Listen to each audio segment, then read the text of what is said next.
Armored Core. Armored Core. Armored Core. Armored Core. Armored Core. Armored Core. Armored Core. Armored Core. Armored Core.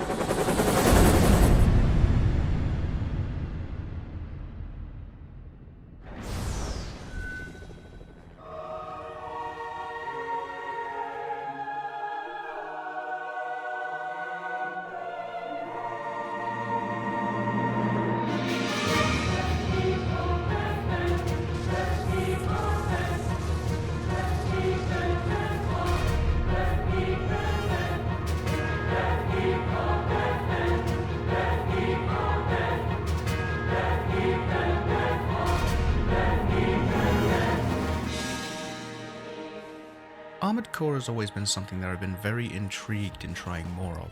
I played Armored Core 4 on the Xbox 360 and played it until my disc literally died, but I never got the chance to dive any deeper than that. Whether it was because Armored Core just wasn't a big thing in Australia, or just didn't catch people's eye in general. So I wanted to go on a bit of an adventure. Over the past 2 weeks, I've been playing every numbered Armored Core game. And with the release of this video, you would have seen another video edited by Connor, but hopefully this video can give you more of a perspective on what I think about the series and what my experience was while playing them. And honestly, I was really surprised by how much I loved these games by the end of it, even with all the frustration I had. I think that over this last few weeks, Armored Core has made more of an impact on my life than the Soulsborne series has. And I know that's a big statement, but replaying 4 and seeing how different it is compared to the others, as well as how intense and visceral this game series is, it is by far one of the most thrilling and engaging action games I have ever played in my life. But before I go into it too much, let's start off with where it all began. Armored Core 1.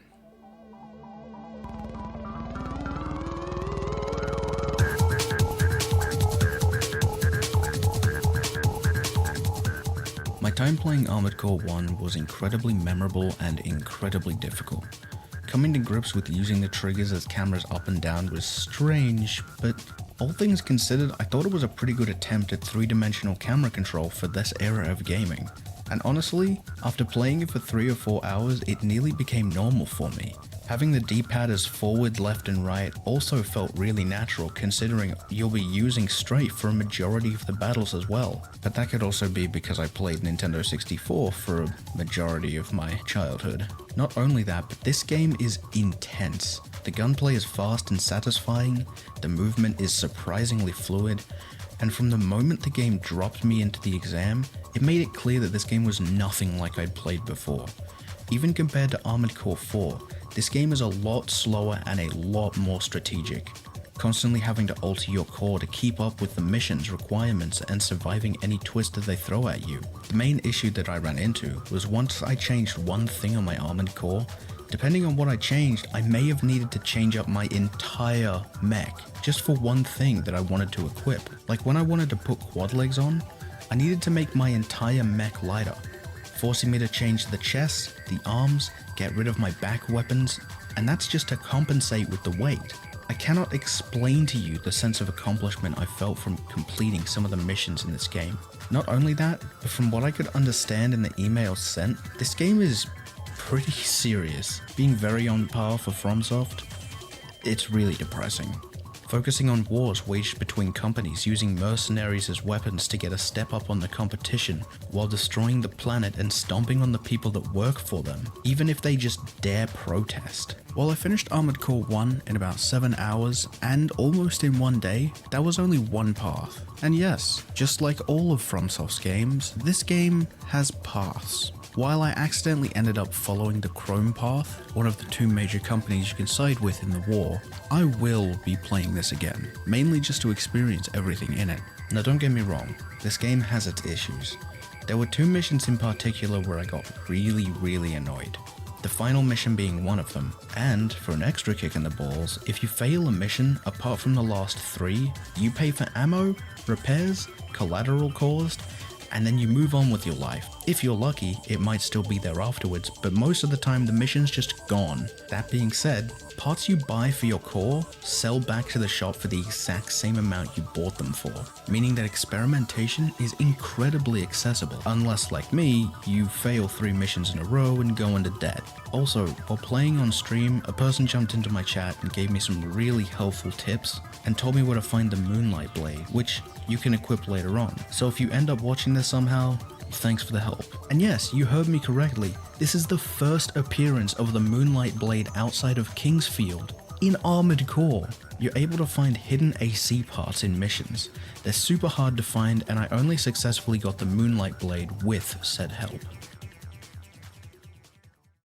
Armored Core 2.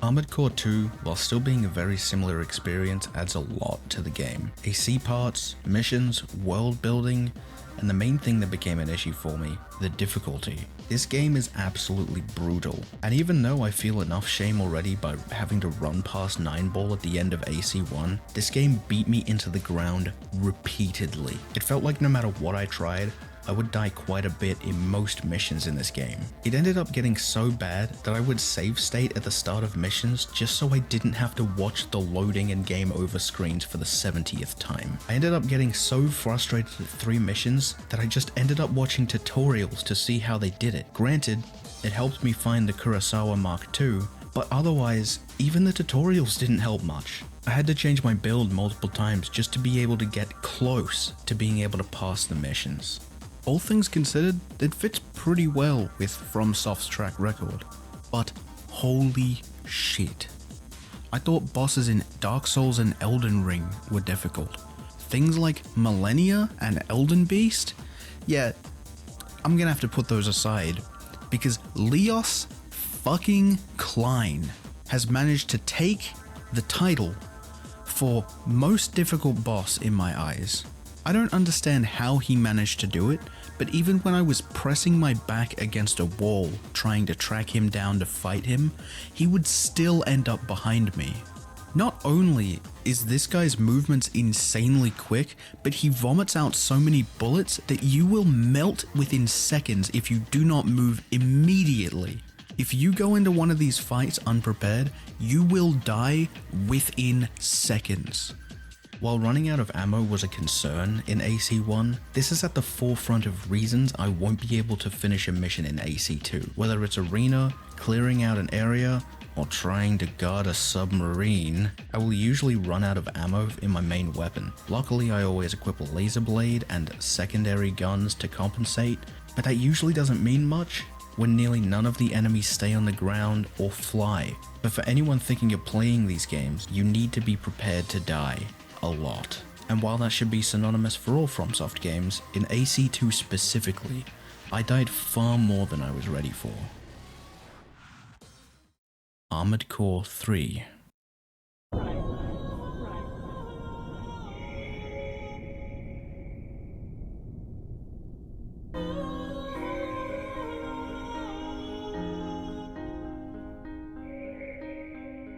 Off the bat, Armored Core 3 shows you what it's all about. The visuals are enhanced from Armored Core 2, the movement is tweaked to be slightly more responsive, and the music is absolutely banging, just like the rest of them. While a lot of the presentation in this game takes notes from AC2 Another Age, it's still unique enough to make it its own. No matter what seems to happen in this game series, it always seems to be taking steps forward in quality. The menus are more responsive, the customization is even more in-depth with a larger variety of items. The mission map is interesting and brings world building without saying anything, showing how the city of Laird works and how each company conducts business differently on different levels. Not only that, but looking back through the streams, I did end up dying a lot more than I thought I did.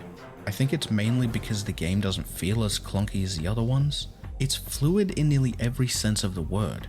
And when you do die during a mission, it feels like you are the one that can make the difference.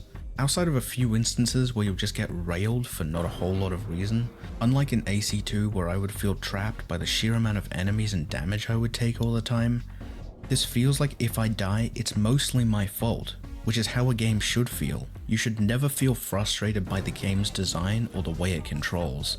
And by this point, I'd grown so accustomed to up and down being the triggers that it was almost a second nature. So much so that when I went back to Armored Core 4, I would default to the D-pad rather than the sticks to move. This game did manage to have quite a few missions that I enjoyed a lot. Most of them being the ones that they took from Armored Core 1 and then just added a bunch of stuff to. Speaking of, they even managed to take the platforming section from the end of Armored Core 1 and turn it into something incredibly manageable and fun at the end of this game. When I saw it at first, I was dreading it, feeling like a demon coming back from the past just to laugh at me a little bit more. But while I was confused where I was taking damage from, it was so little that it didn't really matter, which was kind of what I wished they'd done in the first one. Armored Core 4.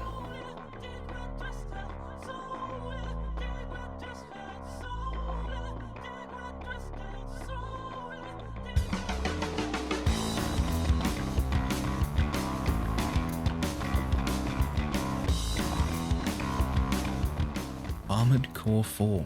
Honestly, going back to this game was both a joy and a little disheartening. While compared to its predecessors, it's a lot more fast-paced and action-packed, a lot of the life that these games had seemed to disappear. The tight spaces forcing you to adapt to situations, the vast open rooms making even armored cores feel small are all gone. The gameplay is far more accessible and fun, but this comes with the added issue of getting damage from seemingly nowhere and target prioritization becoming confusing. All of the colors from the previous games are also gone, being replaced with this drab tone.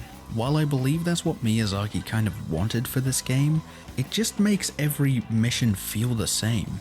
Where in previous Armored Core games, protecting a target and clearing out malfunctioning security drones felt completely different, here they all just feel very similar. Unless of course we're talking about fighting an enemy next. That's another thing I have to address. After the Armored Core before this, Last Raven, AC pilots are no longer called Ravens, ACs are no longer called ACs, and MTs are no longer called MTs. The pilots are now called Lynx, the ACs are now called Nexts, and the MTs are called Normals. While not necessarily a bad change, it's just kinda confusing when you move from the other games to the new series overhaul.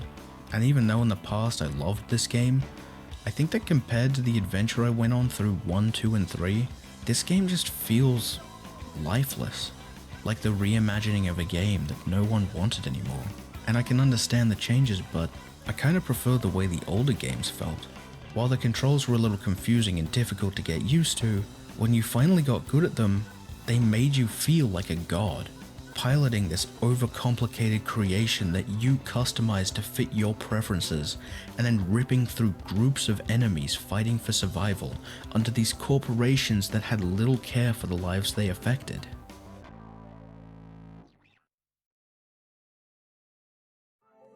So I guess all that's left to talk about now is, what did I think? Well, as I've said quite a few times before, this game series is outstanding. Without a doubt, Armored Core manages to be leaps and bounds ahead of any other Transformers or Gundam-style game that I've played in the past, while still keeping that incredibly unforgiving nature that FromSoft games are known for. It's fast, it's responsive, and while it's pretty frustrating at some points, the mission and story progression are given to you in such a way that I've never experienced in any other game before this. And yes, I do need to bring up that I wasn't able to play Armored Core 5, mainly because the emulator I was using just couldn't really handle it. But don't worry, when my copy gets here, I will be playing it on stream for anyone interested. And I say when my copy gets here because while I'm recording this, I have 2 days to edit, record, and put this video up on the channel. So what do I want from this new game, Armored Core 6? Honestly, the main thing I want from the new game is to keep the fast-paced action and customization, but to make players think more strategically about the way they approach fights, instead of just using the same mech for the entire game, like I did in Armored Core 4. And as weird as it is to say, I kind of like having to worry about my money. That really wasn't an issue in Armored Core 4, so I kind of miss it, but from everything I've seen so far, that's exactly what we're going to get. Everything I wanted from all of these games, all of the best parts, it seems that FromSoft has really taken all of the best bits of this franchise and morphed it into this beautiful game. And to be completely honest, even if Armored Core 6 isn't everything that I want, I'm still incredibly happy that I found this franchise. I'm still incredibly happy that I was able to go back and look at all of these games because this new one was being released. And I really hope that a lot of other people experience these games the same way I did. I hope that everyone can get the same enjoyment that I did. And above all, I think I'm just very happy that, unlike what a lot of people thought, FromSoft didn't forget about Armored Core. They didn't throw it away like a lot of people thought. But anyway, if you want to watch me play Armored Core 6, I will be streaming it on Twitch. I will most likely make a video or stream highlights of it and put it on YouTube. And I will be streaming it as soon as it comes out. Hopefully with my new PC, which can actually handle it. But as always, thank you so much for watching. Keep an eye out for more of these in the future, and I'll see you on the battlefield, Ravens.